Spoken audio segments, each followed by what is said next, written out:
Coach Ot Reyes, tuwang-tuwa. Jordan Clarkson, gigil na gigil sa China.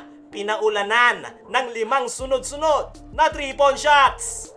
China head coach galit na galit, pinagdiskitahan ng isang player, nakalimutan yatang may camera papuntang dugout. Kai Sotto, binitbit na ang bola, foul counted pa, binaril-baril pa ang China. Renz Abando naman ang magpaparamdam, naiwang bukas sa corner, patay ka dyan. Abando nakanakaw ng bola, easy dunk, inalog-alog pa. Chowky kontra Sotto, stick to stick. Foul counted, kaso nasaktan, natusok yata yung paa. Bakbakang Gilas Pilipinas kontra China. Huling laro ng Gilas ngayong FIBA World Cup. Starting 5, itong si Jordan Clarkson, Fajardo, Pugoy, Dwight Ramos at AJ Edu. First possession, bola ng China. Pero maganda agad ang simula ng Gilas, pinangunahan nitong si RR Pugoy. Hit check sa 3-point area, lista mo na yan. Poposte naman si Abay Junmar Fajardo, kinain lang ang big man. Pugoy malikot ang kamay, 7-0 run para sa Gilas. Agad na napa-timeout ang China. Agad nga silang nakasagot dyan. Problema ng Gilas, lumabas na naman.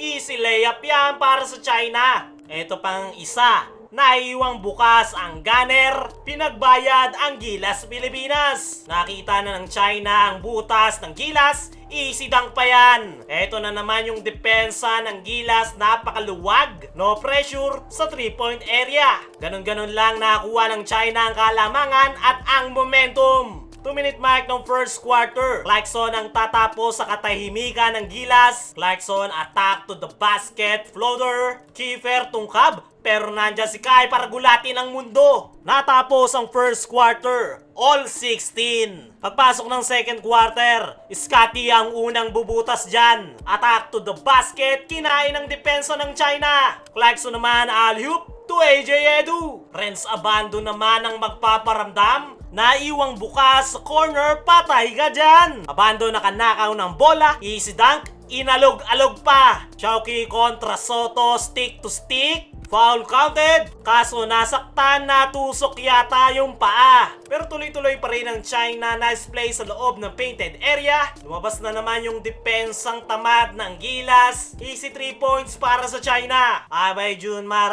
answering the call, pamatay sunog. Pumoste, veteran move, kinain lang ang depensa. Sasali din dyan si Kai Sotto. Binitbit na ang bola, foul counted pa, binaril-baril pa ang China. Pugoy with his favorite fake jumper, lista mo na yan. Lee Cayertano, pamatay sunog. Gamit ang kanyang signature slow-mo, easy 10K. Pero Jordan Clarkson ang tatrabaho sa dying seconds. Isolation, pull-up jumper, buzzer beater pa yan. Natapos ang second quarter, 39-40, lamang ng isa ang China. China head coach galit na galit, pinagdiskitahan ng isang player, nakalimutan yatang may camera papuntang dugout. Third quarter, agad na bubutas dito ang China. 4 straight points agad, butas na butas yung depensa ng Gilas sa shaded lane. Jordan Clarkson first field goal para sa third quarter ng Gilas. Attack to the basket, pull-up jumper for the easy twos. 6-minute mark ng third quarter ng ganahan ng Gilas Pilipinas. Papa Dwight attack to the basket.